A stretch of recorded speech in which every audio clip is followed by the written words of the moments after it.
Olá, pessoal. Bem-vindo ao Enigmas.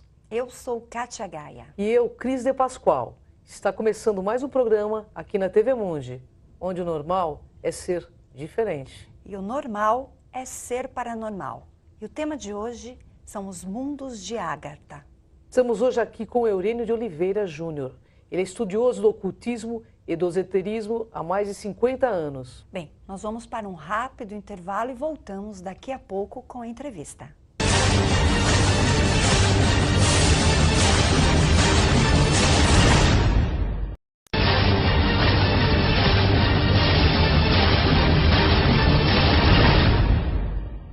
Olá, pessoal. Estamos de volta com o Enigmas. Estou aqui para falar sobre a parte metafísica do programa. Para você que tem alguma sugestão e queira nos deixar um recado, envie um e-mail para enigmas@tvmundi.com.br. Olá, Eurênio, tudo bem? Alô, Cris. Que honra enorme estar contigo novamente, Honra né? minha. Eurênio, quando você começou a estudar espiritualidade? Na década de 60. Eu não quero falar muito da minha idade, mas realmente faz bastante tempo.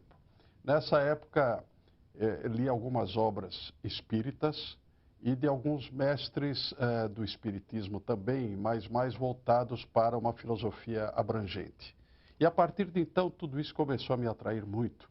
E não parei mais, faz um bocado de tempo. Olha que maravilha, né, gente? Ele é um expert da eubiose, escritor, e hoje ele foi convidado para falar sobre o mundo, os mundos intraterrenos, o mundo de Agartha, que é um mundo maravilhoso. Eu gostaria que o senhor explicasse para o nosso internauta o que é Agartha, como são esses mundos, quem são esses seres? Bem, Cris, eu vou tentar explicar dentro do possível, porque para que nós possamos admitir a existência destes mundos, nós temos que fazer um deslocamento mental muito grande do que vemos aqui, do nosso dia a dia. Esse deslocamento passa também por uma questão dimensional.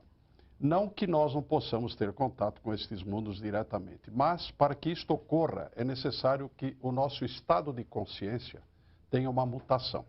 Os seres que têm contato com esse mundo têm uma mutação dos seus respectivos estados de consciência. Estes mundos não pertencem propriamente, na sua doutrina, à eubiose. Antiquíssimas tradições do Tibete falam da existência dessas regiões da Terra que os homens comuns não têm acesso. Eles são intraterrenos? São intraterrenos.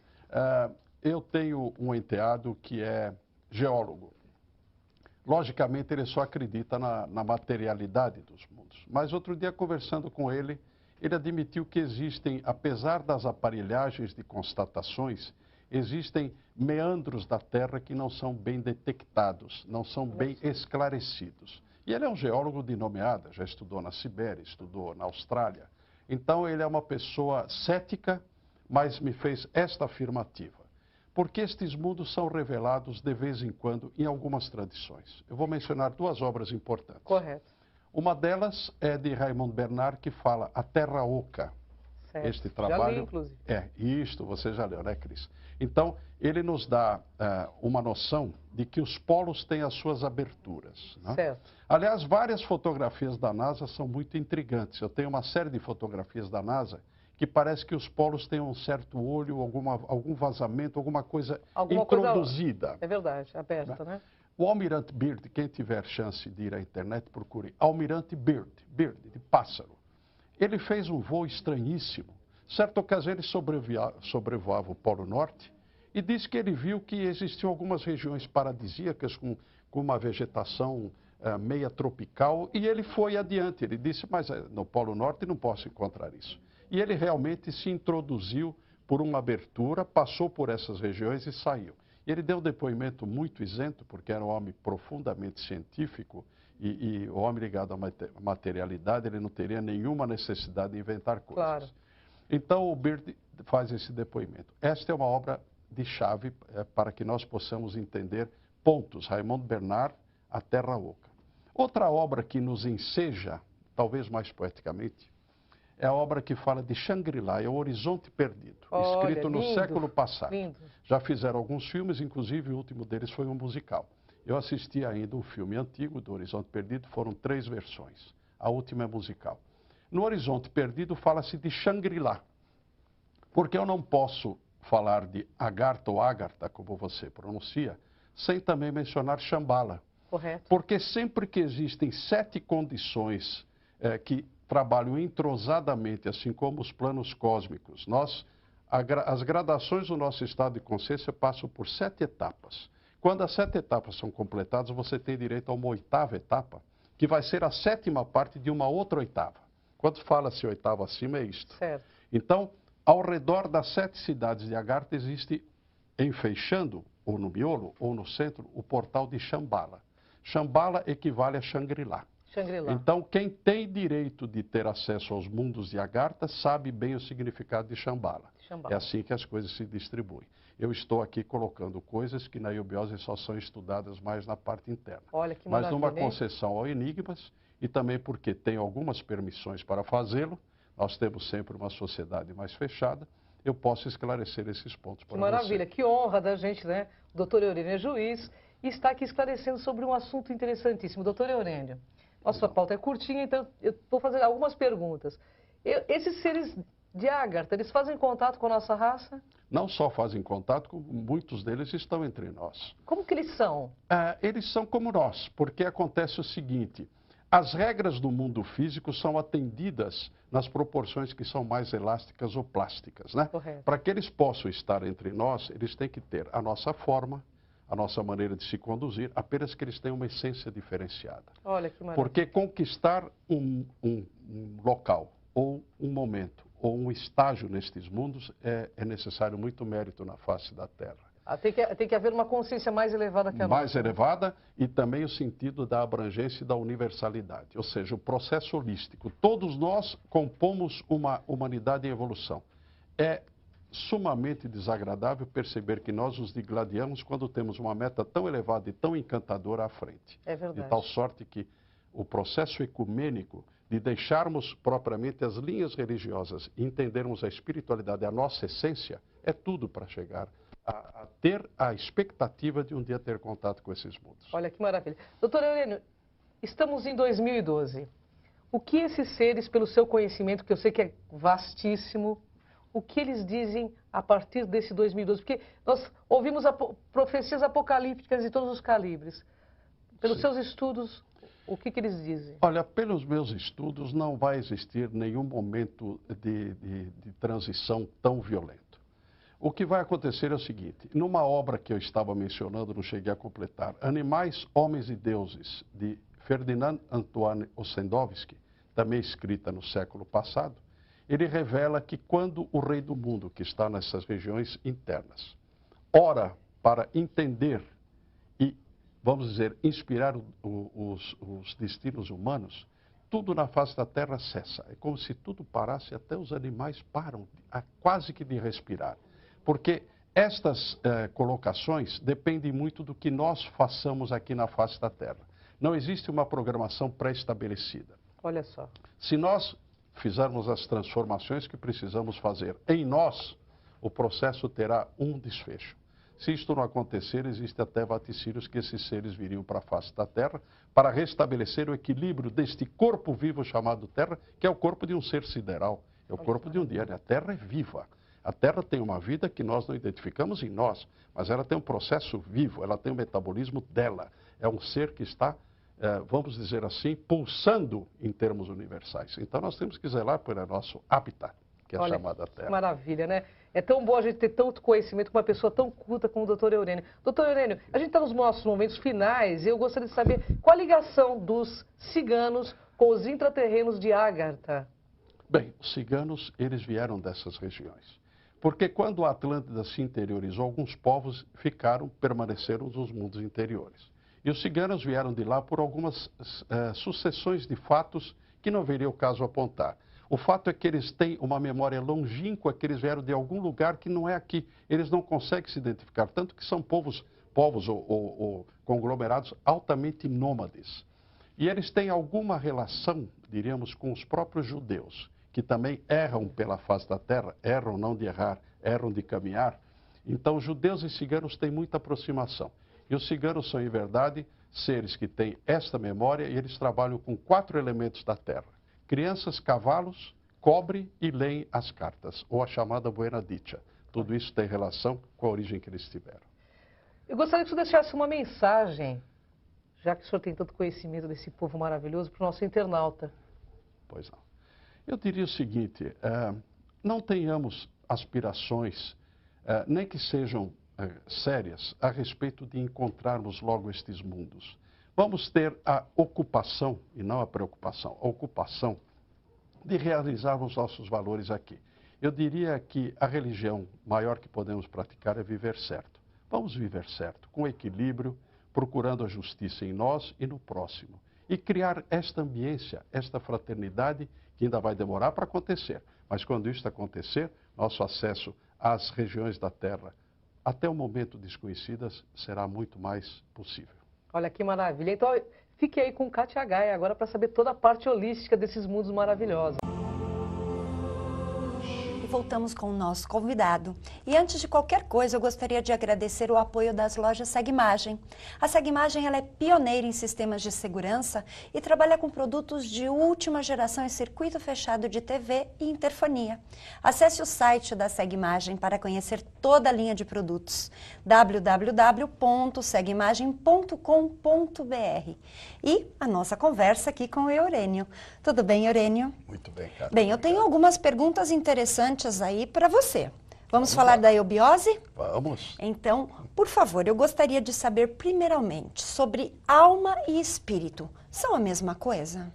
Não são a mesma coisa. Não são? Embora as religiões façam uma mixagem e quase uma confusão, alma e espírito são absolutamente corpos distintos no homem. Né? Então nós temos a constituição do homem, que é formada de corpo físico, que envolve uma parte vital, do corpo anímico, que é o nosso processo psicomental, é o nosso diálogo e o que nós sentimos, e o corpo espiritual, que é o Cristo em nós. Todos nós temos um corpo, uma expressão um pouquinho grosseira, mas nós temos um núcleo espiritual, que é um corpo também, que é formado por uma trilogia, porque tudo que é espírito é 3, tudo que é matéria é 4. Olha que interessante. Bem, todas as pessoas têm muitas dúvidas sobre o segmento que a eubiose faz dentro dos seus estudos. E segundo sabedorias ocultas, qual é a verdadeira constituição do homem? Então aí você vai falar desses corpos? Falo um pouquinho de cada um deles. Por favor. A Terra fornece o físico e o cosmos fornece o vital. Nós temos no nosso corpo físico alguns centros de força que captam essas energias vitais que são responsáveis por estarmos aqui pulsando, respirando e conversando. Sim. Então, a parte material recebe a vida do cosmos. É o próprio cosmos que tem uma alma completa e geral, da qual nós extraímos vamos dizer assim, um segmento para formar a nossa vocação na Terra.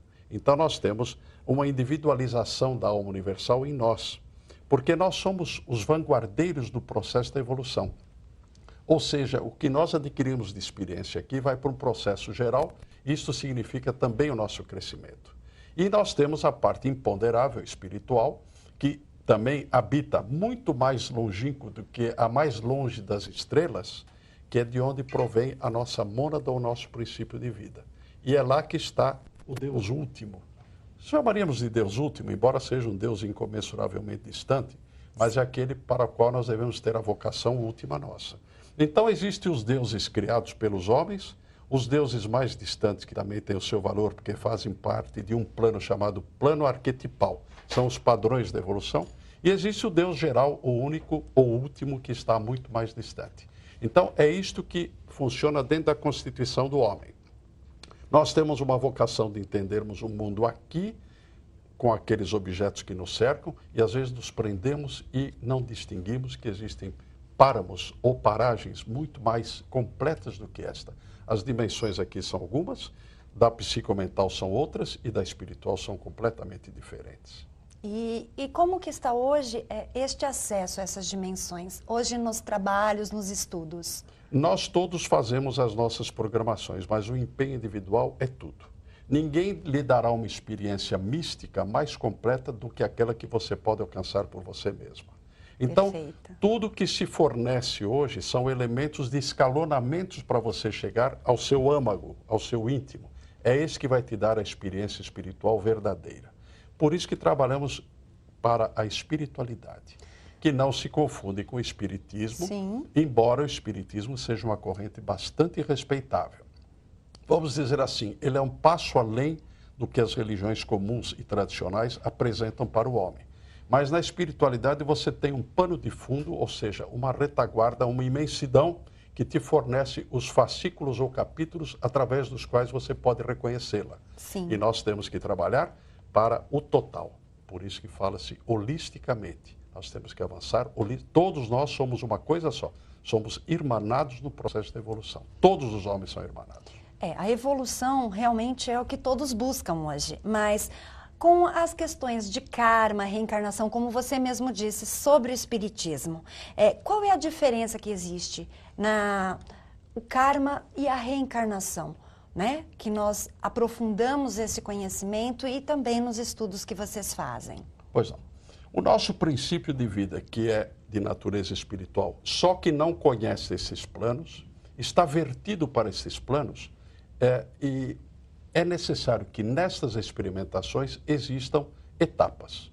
Nestas etapas, nós temos uma lei da natureza verdadeira que temos e somos, que nos chama e temos as nossas práticas. Quando existem diferenças, porque nós temos necessidade de fazer esse reconhecimento. Sim. Quando nesse reconhecimento nós criamos situações díspares, existe um processo chamado causa e efeito, que é o karma, que vai fazer com que necessariamente nós possamos ter a retomada de um itinerário para fazer o reconhecimento. Então o karma não é bom nem mal, ele é simplesmente um ajuste.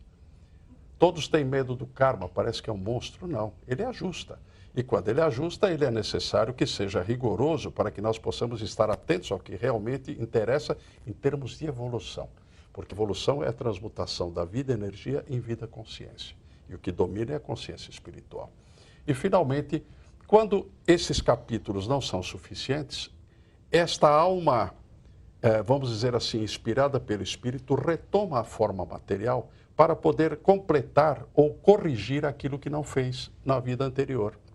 Este é o processo da reencarnação, que ao invés de estar tão distante dos princípios bíblicos, o Cristo a ele se referiu por muitas vezes em diversas passagens. É verdade. Bem, dentro do processo evolutivo de cada ser, como encarar o livre-arbítrio? Porque, na verdade, livre nós não somos, nós temos que o tempo todo fazer escolhas, não é mesmo? Você disse uma grande realidade. Aparentemente somos livres, mas não somos. Despertada a vocação do acerto, cada vez mais nós nos dirigimos a ele. Então, no caminho do acerto, existe no início, parece que uma prisão, um caminho muito estreito, muito dominado por aquilo que não somos nós. Mas quando nós assumimos este dever de crescer, nós começamos a ser livres dentro do determinismo. É interessante isso, há uma confluência. Sim. Aquilo que é um caminho, no início, árduo, difícil, torna-se uma libertação.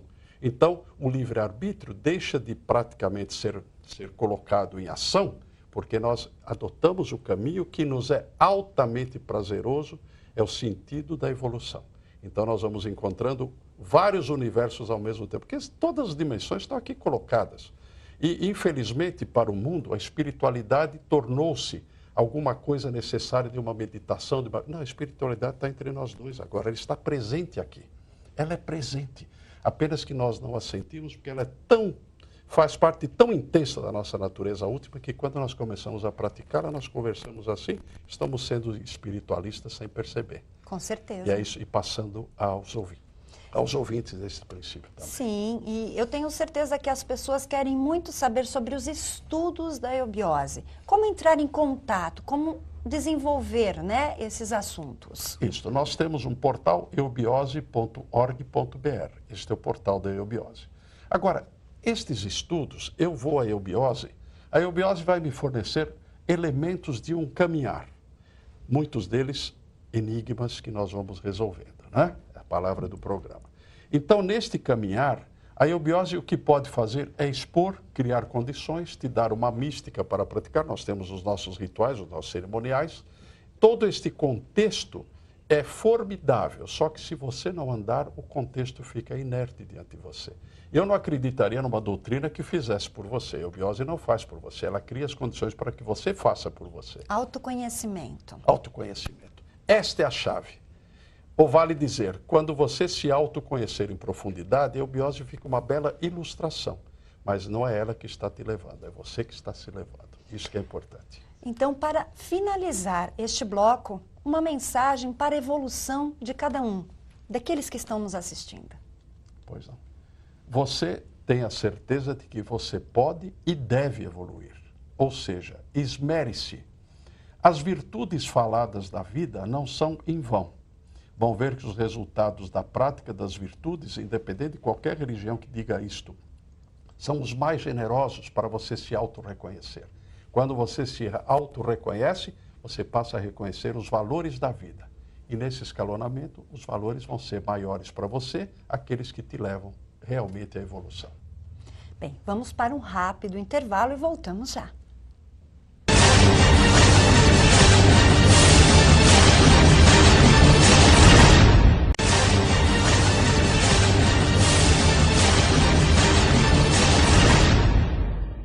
Estamos de volta ao programa Enigmas, mas infelizmente nosso tempo acabou. Mas tudo bem, no próximo programa, novos convidados, novos temas interessantíssimos aqui no Enigmas. Obrigado, doutora Oriene, uma honra estar com você aqui no Enigmas. Eu que agradeço Kátia e Cris por toda a ocasião que estão propiciando. Muito obrigado. Gratidão.